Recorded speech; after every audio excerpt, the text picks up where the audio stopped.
Welcome to CBSE words. इस video में हम ग्रेड 9 मैथ्स गणित मंजरी पार्ट 1 की एक्सरसाइज सेट 2.5 डिस्कस करेंगे। इससे पहले के टॉपिक्स और एक्सरसाइजेस की वीडियो अपलोड हो चुकी है। अगर आपने नहीं देखा तो description as well as comment section में आपको प्लेलिस्ट का लिंक मिल जाएगा, वहां से देख सकते हो। Question number 1, a learning platform charges a fixed monthly fee and an additional cost per digital learning module accessed. एक लर्निंग प्लेटफॉर्म है, वो एक फिक्स्ड मंथली फ़ी चार्ज करता है। मतलब अगर आप उस प्लेटफॉर्म पे इनरोल होते हो तो एक फ़िक्स फ़ी है जो आपको हर मंथ देनी होगी। मतलब अगर चाहे उस प्लेटफॉर्म का आप यूज़ करो या ना करो, आपने अगर इनरोल कर लिया तो पर मंथ एक फ़िक्स फ़ी तो आपको देनी ही पड़ेगी। इसी के साथ साथ उस प्लेटफॉर्म पे जो डिजिटल लर्निंग मॉड्यूल्स हैं उसको अगर आप एक्सेस करते हो, उसको आप अगर यूज़ करते हो तो पर digital learning module additional cost भी आपको देनी होगी। एक स्टूडेंट ने ऑब्जर्व किया कि जब उसने 10 मॉड्यूल्स को एक्सेस किया तो उसका बिल आया था ₹400। जब उसने 14 मॉड्यूल्स को एक्सेस किया तो उसका बिल आया था ₹500। अगर जो मंथली बिल है जिसको यहाँ पर वाई से डिनोट किया जा रहा है डिपेंड करता है नंबर ऑफ मॉड्यूल्स पे जो एक्सेस हुए हैं, यहाँ पर नंबर ऑफ मॉड्यूल्स को x से डिनोट किया जा रहा है, तो इस रिलेशन के अकॉर्डिंग यानी y = ax + b आपको a और b की वैल्यूज़ बतानी है। अब ये जो रिलेशन है y = ax + b, इसमें y और x की वैल्यू हमको दी है। देख सकते हो यहाँ क्वेश्चन में मेंशन है कि बिल क्या है, y से डिनोट किया जा रहा है, तो बिल की दो वैल्यू आपको मिलेगी। एक बार बिल आ रहा है ₹400 और एक बार आ रहा है ₹500। इसी तरह से जो x है वो है नंबर ऑफ मॉड्यूल्स, इसकी भी दो वैल्यू है। एक बार वो 10 मॉड्यूल्स को एक्सेस कर रही है, एक बार 14 मॉड्यूल्स को एक्सेस कर रही है। मतलब x की वैल्यू एक बार आपको 10 लेनी है, एक बार 14 लेनी है। तो बेसिकली यहाँ पर दो केस बनेगा। एक जब x की वैल्यू 10 है यानी वो 10 मॉड्यूल्स को एक्सेस कर रही है तो बिल आ रहा है ₹400, यानी उस केस में y की वैल्यू आ रही है 400। दूसरा केस बनेगा जहां पर नंबर ऑफ मॉड्यूल्स देखो आपको 14 दिया है, मतलब x की वैल्यू अगर 14 है तो बिल यानी y की वैल्यू आ रही है 500। तो दो इक्वेशन है, दो अननोन्स है, मतलब y और x तो हमको पता है, a और b फाइंड आउट करना है, तो ये दोनों अननोन है। तो दो इक्वेशन दो अननोन सॉल्व करके हमको वैल्यू मिल जाएगी। चलिए करते हैं। तो सबसे पहले आंसर में आपको जो रिलेशन दिया हुआ है उसको लिख लेना है। तो रिलेशन दिया है y = ax + b। अब यहाँ पर दो केस बनेगा जैसे मैंने आपको बताया। तो केस फर्स्ट की बात कर लें तो जब एक स्टूडेंट 10 मॉड्यूल्स को एक्सेस कर रही है तो उसका बिल आ रहा है ₹400।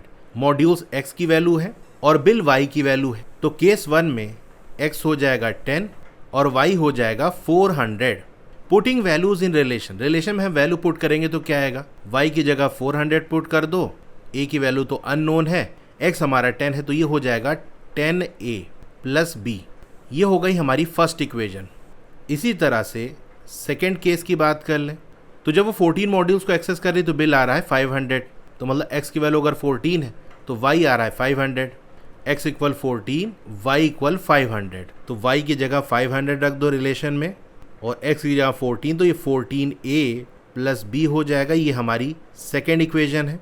अब इसके आगे सॉल्व करने के कई मेथड हैं। एक मेथड मैं आपको बताता हूँ जो आपके बुक में भी मेंशन है कि हम क्या करेंगे, दो इक्वेशन है, इनमें से किसी एक इक्वेशन में से हम b की वैल्यू फाइंड आउट कर लेंगे। मतलब ये 10a वाला टर्म अगर हम लेफ्ट साइड भेज दें तो यहाँ से b की वैल्यू हमको a के टर्म से मिल जाएगी। वही उठा के हम सेकेंड इक्वेशन में पुट कर देंगे तो फिर हमारे पास ऐसी इक्वेशन बनेगी जहाँ पर सिर्फ a ही होगा। तो नंबर वाले पार्ट को एक तरफ करके a की वैल्यू निकाल लेंगे। ये काम उल्टा भी कर सकते हो कि सेकेंड इक्वेशन से b की वैल्यू निकाल के फर्स्ट में पुट कर दो, कैसे भी कर सकते हो।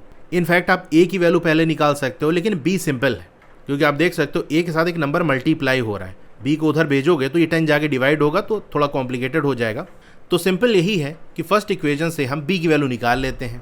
तो ऐसे लिख देना, फ्रॉम इक्वेशन फर्स्ट इक्वेशन से b की वैल्यू क्या आ जाएगी, ये 10a लेफ्ट साइड जाएगा तो 10a पॉजिटिव उधर जाके निगेटिव हो जाएगा, मतलब सब्सट्रैक्ट हो जाएगा। तो b की वैल्यू यहाँ से आ जाएगी 400 - 10a। यही b की वैल्यू हम इस सेकेंड इक्वेशन में पुट कर देंगे।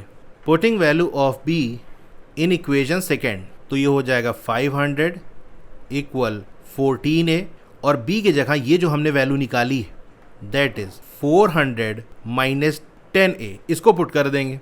अब देखो यहाँ पर ये जो 400 है ये इधर साइड भेज दो तो ये 500 में से सब्सट्रैक्ट हो जाएगा। 14a और -10a इसको सॉल्व करोगे तो 4a आ जाएगा। तो 500 - 400 = 14a - 10a। तो ये पूरे टर्म को हम लेफ्ट साइड भेज देते हैं, इस पूरे टर्म को राइट साइड भेज देते हैं। 14a - 10a होता है 4a = 500 - 400। आ जाएगा 100। तो यहाँ से a की वैल्यू 100 डिवाइडेड बाई 4 आ गई 25। तो a की वैल्यू हमको मिल गई 25। अब दो इक्वेशन है हमारे पास, किसी भी इक्वेशन में आप a की वैल्यू पुट कर दो, आपको b की वैल्यू मिल जाएगी। चलो ये फर्स्ट वाली इक्वेशन का यूज़ कर लेते हैं, इसी में a की वैल्यू पुट कर देते हैं। Putting value of a in equation first, 400 equal 10a है ना, तो 10 मल्टीप्लाई बाई a की वैल्यू 25 प्लस b। 10 और 25 मल्टीप्लाई होकर 250 हो जाएगा, इसको लेफ्ट साइड भेज देंगे तो b की वैल्यू हो जाएगी 400 माइनस 250। तो यहाँ से b की वैल्यू 150 आ जाएगी। तो हमको a और b की वैल्यू फाइंड आउट करनी थी, हमने फाइंड आउट कर लिया। Question number 2, a gym charges a fixed monthly fee and an additional cost per hour for using badminton court. ये क्वेश्चन भी एकदम फर्स्ट वाले जैसा है, सिर्फ सिचुएशन चेंज हुई है, कॉन्सेप्ट वही लगेगा। एक जिम है जो एक फिक्स मंथली फ़ी चार्ज करती है।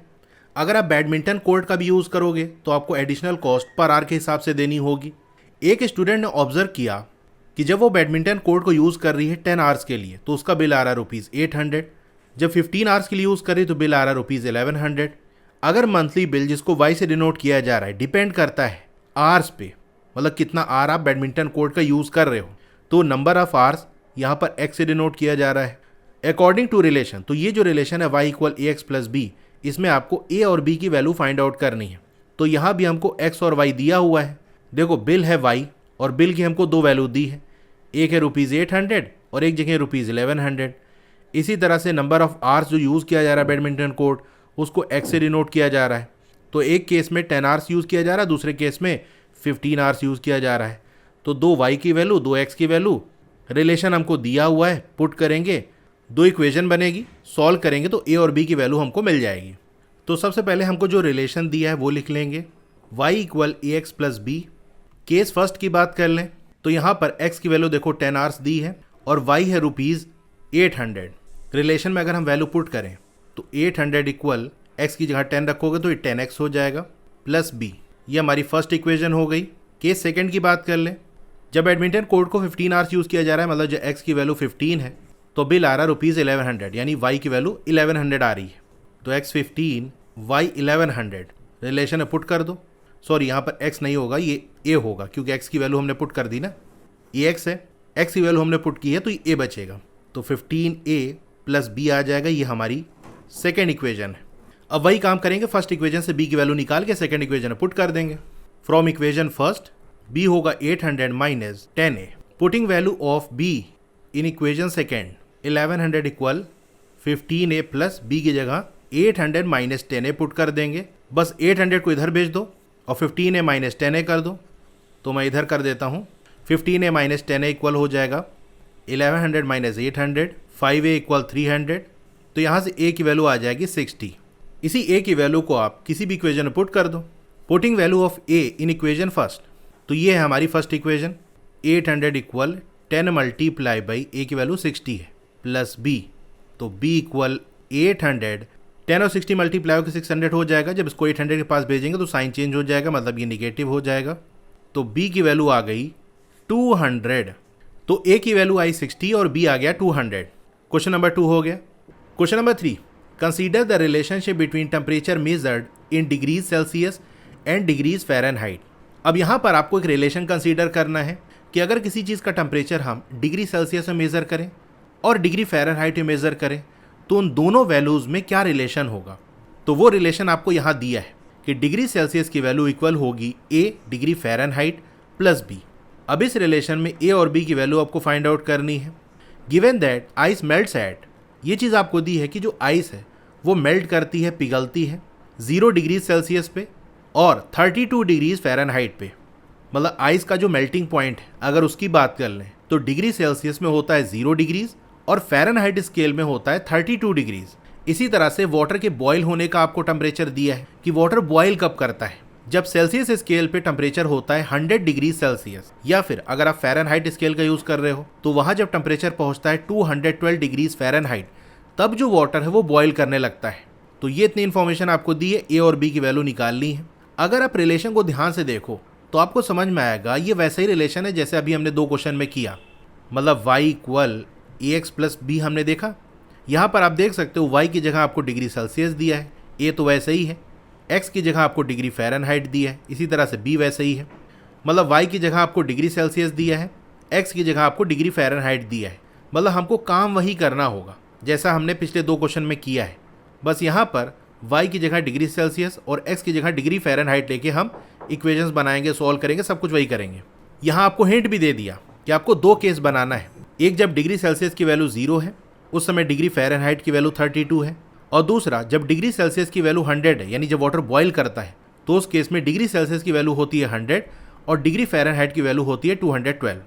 इस इन्फॉर्मेशन का यूज़ करके आप ए और बी को फाइंड आउट करो। तो चलो करते हैं। सबसे पहले हमको जो रिलेशन दिया है वो लिख लेंगे, डिग्री सेल्सियस इक्वल ए डिग्री फ़ारेनहाइट प्लस बी, ये रिलेशन हो गया। अब केस फर्स्ट की बात कर लें। जब आइस के मेल्टिंग पॉइंट की बात हो रही है तो आइस मेल्ट कब करता है? जब डिग्री सेल्सियस की वैल्यू हो 0 और डिग्री फ़ारेनहाइट की वैल्यू हो 32। पुटिंग वैल्यूज़ इन रिलेशन में अगर हम वैल्यू पुट करें तो क्या आएगा? डिग्री सेल्सियस की जगह आप 0 रख दो, इक्वल डिग्री फ़ारेनहाइट की जगह 32, तो ये 32a प्लस b हो जाएगा। यह हमारी फर्स्ट इक्वेशन हो गई। केस सेकंड की बात कर लें तो यहाँ पर वाटर के बॉइलिंग पॉइंट की बात हो रही है कि वाटर बॉयल करता है जब डिग्री सेल्सियस की वैल्यू हो 100 और डिग्री फ़ारेनहाइट की वैल्यू हो 212। यहाँ भी वैल्यू पुट कर दो। डिग्री सेल्सियस की जगह हमने 100 पुट कर दिया, डिग्री फ़ारेनहाइट की जगह 212 a प्लस b, ये हमारी सेकेंड इक्वेशन हो गई। फ्रॉम इक्वेशन फर्स्ट इक्वेशन से क्या होगा? b की वैल्यू हमको मिल जाएगी। इस 32a को इधर साइड भेज देंगे तो ये -32a हो जाएगा। Putting value of b in equation second, इस b की वैल्यू को सेकेंड इक्वेशन में पुट कर देंगे तो आ जाएगा 100 इक्वल 212a माइनस 32a। तो 212a माइनस 32a करोगे तो आ जाएगा 180a। 180a इक्वल 100 हो गया।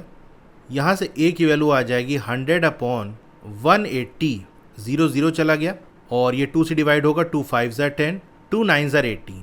तो यहाँ से a की वैल्यू आ गई 5 अपॉन 9। इसको आप इसी तरह से फ्रैक्शन के फॉर्म में ही रहने देना। अब इसी a की वैल्यू को किसी इक्वेशन में पुट कर दो। चलो फर्स्ट वाली इक्वेशन में पुट कर देते हैं।